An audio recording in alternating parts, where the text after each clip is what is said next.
Welcome back, everybody. This is episode 320 of Indie Reads Aloud Radio. I am your host, Diana Catherine Penn. We've had a little bit of a hiatus this summer, and we're back at it. And today, Kristoffer Gair is back in the studio with me. He has a brand new book out that I am so excited to share with everybody. This is something that's unique and different for Kristoffer. It's completely in a different vein of happiness writing, but I got to tell you, folks, it's one of the best things I've ever read. Kristoffer, welcome to the program again. Thank you. Number 300. And what was it? 20. 20. 320. 20. Can you believe that? It's craziness. That's a lot. A thing that started as a whim during COVID, and now it's turned into a real thing. It's amazing. Absolutely amazing. I am super excited about this book. Today's book is Johnny Ultra. And it's an amazing, wonderful YA adventure. It's anybody who wants to know how much I love this book, just go check out my blog review. Go to the blog post, check out the review on Johnny Ultra. That'll tell you everything that I'm going to gush about today anyway. But this is such a great book. I had so much fun with this. It was so much fun. I laughed. I had to grab the tissues. I spoke out loud to the dog and said, I can't believe Kristoffer just wrote that. And the dog looked at me like I'd had three heads. It was perfect. This is YA-ish, and it's new for you. You've been writing for grown-ups. With the exception of the first comedy I wrote, A Funny Thing Happened on the Way to My Sexual Orientation. Which also was a really, really good book. That was mostly geared for maybe college freshmen at the earliest, I think. This one, just, why not? Give it a shot. Well, I think you hit it right out of the park. I mean, it's wonderful. So this is high school, although I think kids who are in middle school are going to enjoy it just as much. And it's also really great for grown-ups, because I know for me, reading it, I was reliving a lot of my high school life through this book. It was fantastic. It was a lot of kind of looking back at my years in high school and trying to figure out what would entertain me writing a story like this as an adult, but also hitting on some of the things that happened during those years. It's really cool. So when you started the writing process, was it a challenge for you to shift gears and write with a new voice, or did you find that it came quite naturally? This was many, many years in the making. When I've been trying to trace it back, because friends have asked, how did you get the idea for this? I can trace this back to when I was in grade school. I used to come home from like first, second, third grade, and I'd be home by 3:30 because WXON Channel 20 back here in Detroit used to air episodes of Ultraman or I remember that Robot. That was my life at 3:30 in the afternoon. Yeah. So I grew up watching Asian shows, watching Asian superhero shows. During the summers, my dad and I would sit down. There was 1 week a year. We'd watch Godzilla Week. Godzilla Week. There was a Godzilla versus Megalon where they had sort of a robot type of individual. So, I mean, I had this kind of background. As a kid also, this was probably kind of weird, but I used to listen to a lot of film scores. And that's not weird. Nobody else I know does that. When you're 8, 9, 10 years old, listening to, John Williams, James Horner, TV scores like Battlestar Galactica by and Buck Rogers in the 25th Century by Stu Phillips. That was fun. I used to listen to a lot of that, and I'd fall asleep every once in a while. And there was a dream I had, I think it was 14. I'd been listening to the soundtrack to Cat's Eye, which was a Stephen King film, several short stories kind of connected together by a cat. And Alan Silvestri, I hope I said his last name right, wrote a really neat electronic score for it. And there was this theme of the cat. And I fell asleep one night and had this dream that I was in Macomb Mall at the theater there, woke up in the theater and was watching the screen. And next thing I know, my skin was glowing and I jump up into the air. And I'd had that dream. I was 15 years old and it has stayed with me for 40 years. Wow. So I started connecting the dots and saying I would maybe like to write something that was an homage to things like Ultraman, things like Johnny Sokko and his flying robot, things like Oh, when I was 6, my parents took me to Showcase Cinema Sterling Heights to see a Hong Kong film called Inframan, which I still have a little cutout for, Wow. another superhero. And that I just loved that as a kid. So I kept thinking, what can I do? I just didn't think I had enough story, and I didn't think I had enough of the spirit. And I think it was a couple of years back. I don't know if you'll remember this or not. Star Trek Picard had aired. They did 3 seasons of it. Yep, I Uh, remember. there's saying you can't go back home, but Hmm. during the 3rd season of Picard, I think it was the second to last episode, they bring back the entire crew together from the Next Generation cast, which was big. Then they bring back the Enterprise D. I grew up with the original cast, the original films, those were my thing. But when they introduced the Enterprise D again with the cast of Next Generation, I had tears coming out of my eyes. I couldn't believe I was seeing this again. It felt for a little while like going home. Very So cool. that combined with Amazon, every Christmas usually runs this thing, says, "Hey, we got all these movies dirt cheap." There was a Yeah. Japanese Ultraman film for kids that they did, and it had, I think, 10 cast members from the original first couple of series, 2 from each one, and 2 of the cast members were from the ones that I grew up with. So I watched that, or I bought it, and it took about a month, finally put it in the machine, and it starts off in Japan in the late 60s, before I was born, and these kids are sitting down to dinner with their parents. They pull out the TV, and they watched the first episode of Ultraman. And the looks on their faces and running outside afterwards and going out to play was exactly my childhood.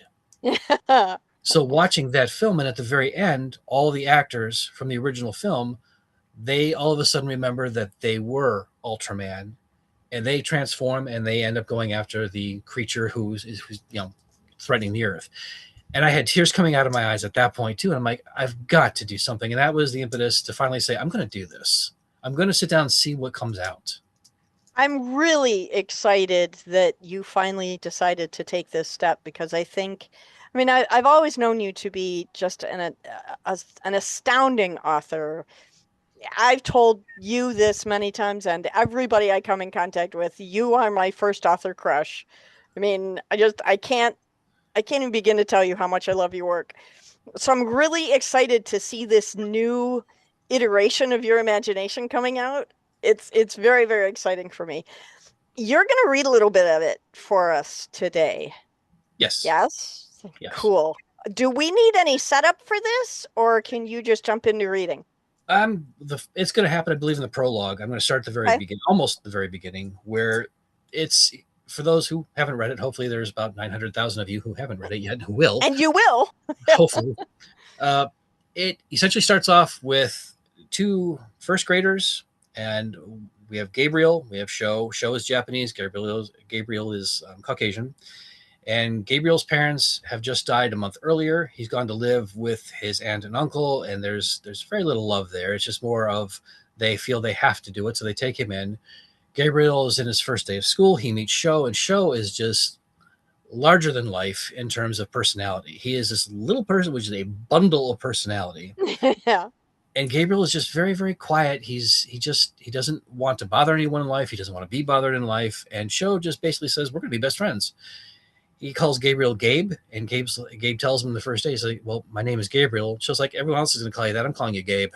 And that's exactly what he does. And that is how this roller coaster starts. I mean, it just the whole story just builds on this idea of the playfulness of these 2 characters and how it begins and then how it grows over the years. And I just love it. I'm not going to say any more because you're going to read, and then we'll talk about it after you're done reading. Okay. So when you are ready, Mr. Kristoffer, please take the microphone Alrighty. and read aloud. Let's see here. Okay, so this is essentially happened where they are walking from the bus to Sho's house for after Friday, and Gabriel's going to spend the afternoon there. We'll have a snack when we get to the house, Gabe. My personal servants are waiting for us and know what flavor of Pocky I like. Have you ever had Pocky? Sho didn't wait for an answer. Don't worry if you haven't. I'm sure you'll love it too. Then I'll take you upstairs to my room. I have some really cool toys to show you from around the world we can play with that my aunts and uncles sent me. We just need to make sure my personal servants keep my adopted sisters away. They're such a pain. Personal servants. Sho never mentioned his family being rich before. Gabriel had no idea what Pocky was either. He'd eat it anyway, even if he didn't like it. Otherwise, he might be seen as rude. Plus, Sho had adopted sisters? And what did the toys from around the world look like? Were they different from toys in Michigan? Sho turned to the right and up to the driveway of a two-story house. He opened the front door, set his backpack and shoes next to the entrance, then waited while Gabriel did the same. Gabriel then padded along behind as Sho led them to the kitchen. Gabriel didn't even bother to look at any of his surroundings. Best not to stare or show interest, since none of the things around him were meant for him. He didn't even want to be there. Only Aunt Lydia jumped at the chance. She wanted... "Hello, Gabriel," a pretty Asian woman near the counter greeted him. "Hello," he answered, his voice uncertain. After all, he'd never met a personal servant before. Should he act differently? If so, how?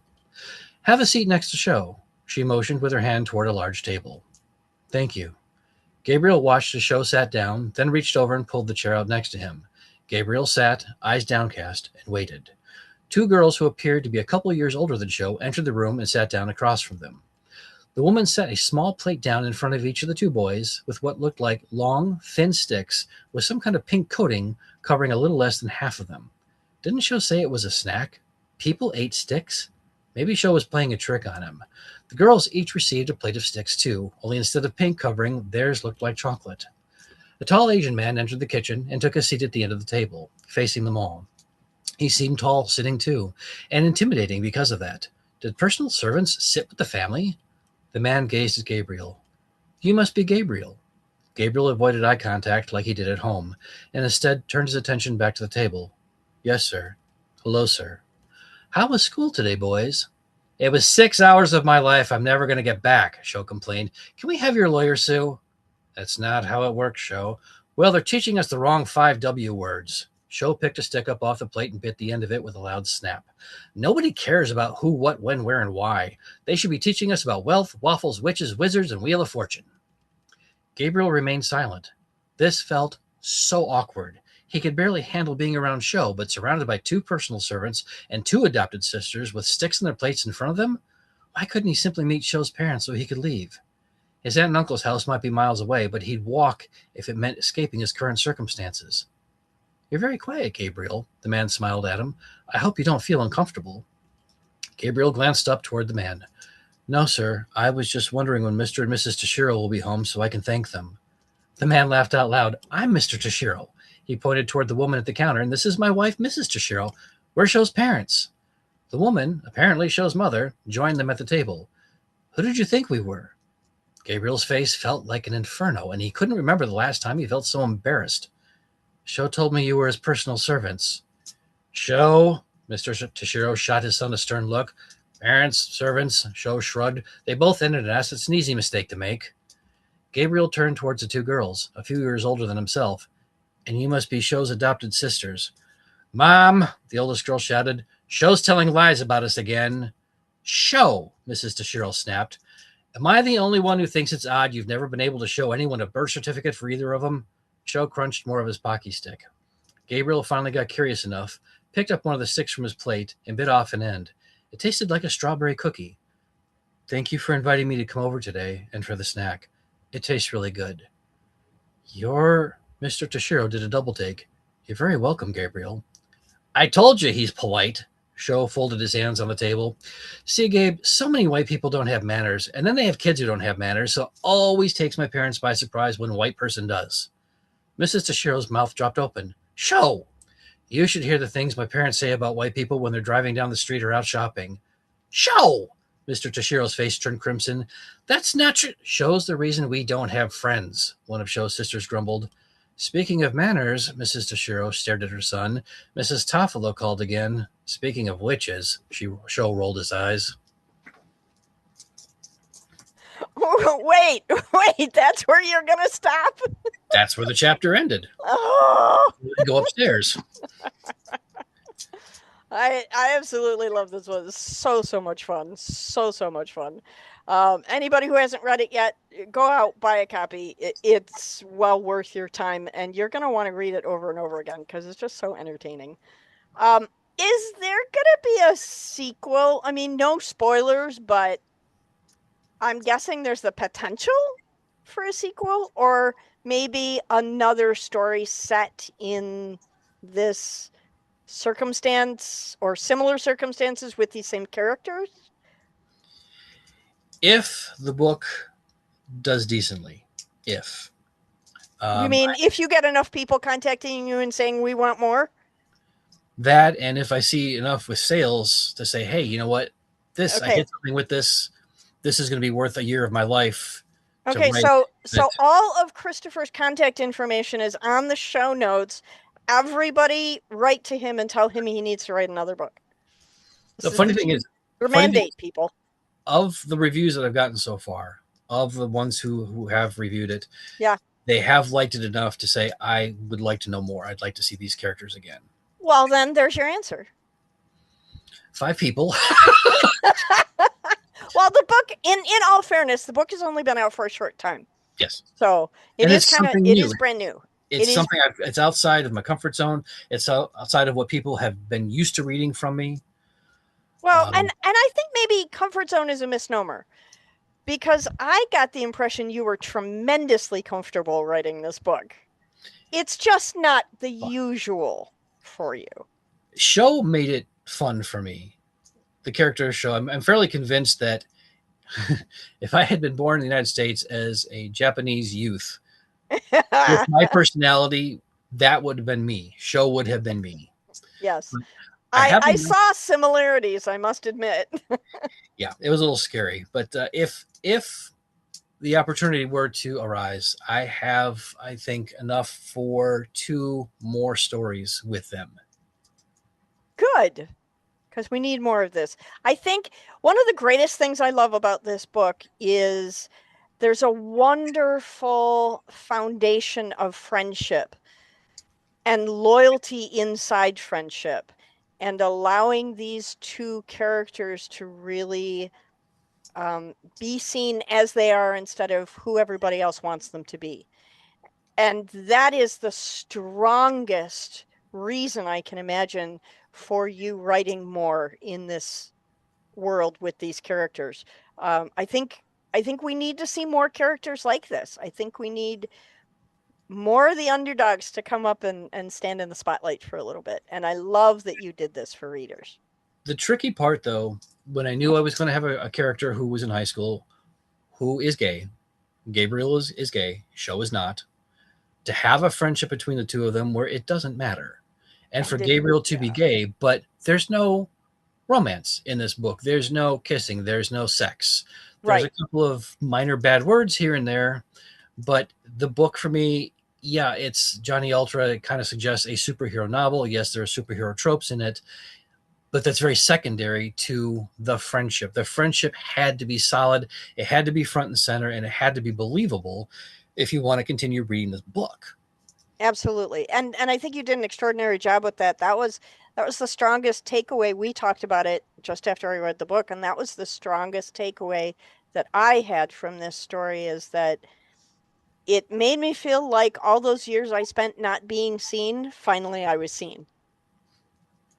And that's a really great feeling. Well, you and I were both in theater. We both did theater. And that was my group. Yeah, me too. It's a wonderful band of misfit humans, but I love that you allowed such a natural friendship to happen without any apologies. That was the best part.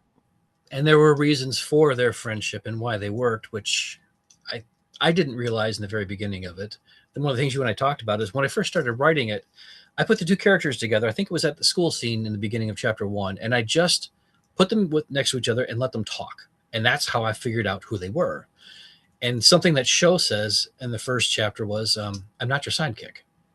Actually, he says that in the prologue, and he says that throughout. And I never knew why he said that. I just always thought, well, that's interesting. He's saying this. I don't know why. I'm not sure he knows.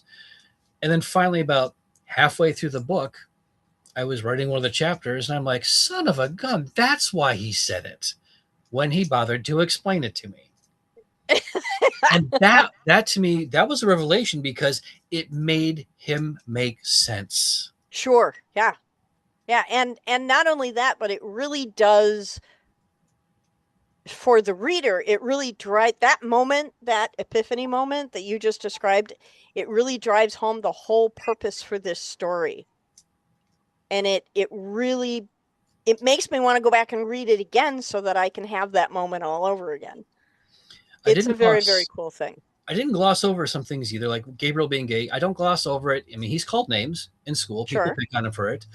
And with Sho, I had gone to several of my friends who grew up in the U.S. Or even abroad, well, mostly if they were in the U.S., who are Asian. And I said, when you were in high school, did you get picked on? Did you get called names? And every one of them, yes, I was called this. There were a lot of similarities, and I thought, all right, that's going to be part of the story. I'm not going to gloss over that either. There are Yeah. I mean, certain things. I love that you went out of your way to not get formal sensitivity readers, but you went out of your way to find out from people who lived that experience what the intricacies of that were. And Otherwise, I that feel like just makes this story that much more real. And I love it for that. if one of them were to read the book and I didn't go to them, or I didn't know, or I didn't ask the questions, and they read this character and they just can't, it doesn't resonate with them. This Yeah, character will hopefully resonate with them for all the crap that they had to go through. sure, sure. And I love too that, and again, I don't want to spoil things, but I wanted to tell you on air that I love how you took two expected characters, much like you have in a couple of your other books, and you flipped the expectation, and so the dichotomy between them became richer. Sho and Gabe are not the characters we expect. We expect the Caucasian kid to be cocky and snarky and in this book, and we expect the Asian kid to be a little bit more quiet and a little bit more reserved and a little bit more polite. And you flipped it. And I think because you flipped it, you're opening up your reader to the true strength of the theme of friendship throughout this book.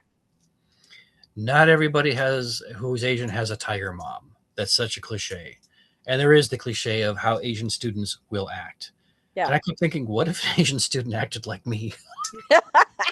Right. I think you did a brilliant job with it. I'm so excited for this book. I really enjoyed reading it. I will be reading it again just because listening to you read it aloud reminded me how funny it was. So I'll go back and read it again.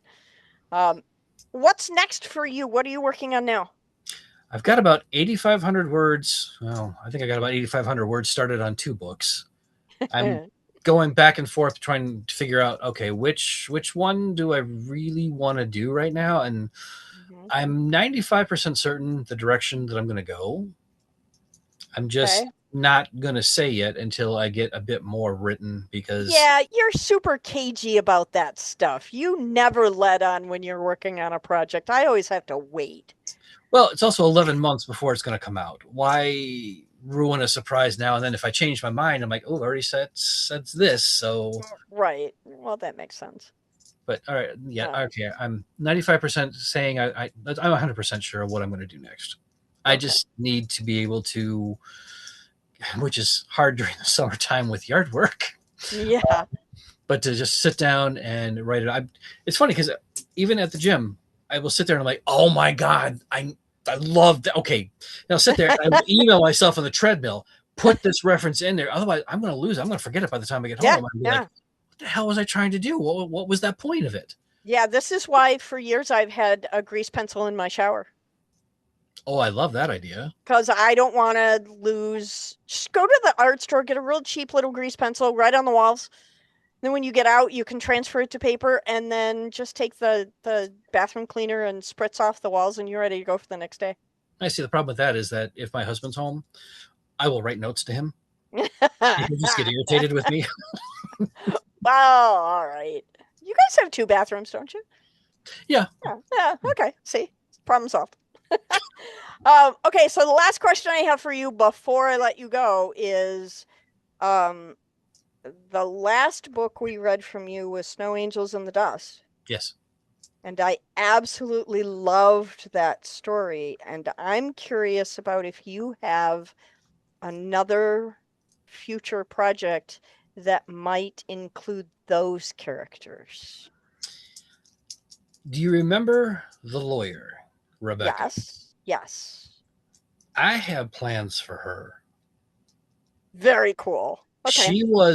She was very unexpected. And when I wrote her and I went back and kind of fleshed her out a little, she was only supposed to be a very minor character. And I kept adding scenes for her because I'm like, I love her. Would love to know her in real life. And I thought, yes, there is one of the two projects that I'm kind of was going back and forth on, and I will eventually finish both of them. But one of them will include her, even Very cool. peripherally. But she's just too friggin' good to Yeah, not yeah, do something with her. she's a really, really strong character. So I encourage everybody out there in listener land, go check out the show notes. There's a link to Kristoffer's bio and his website, and you can find all of his books, and I highly recommend you do it.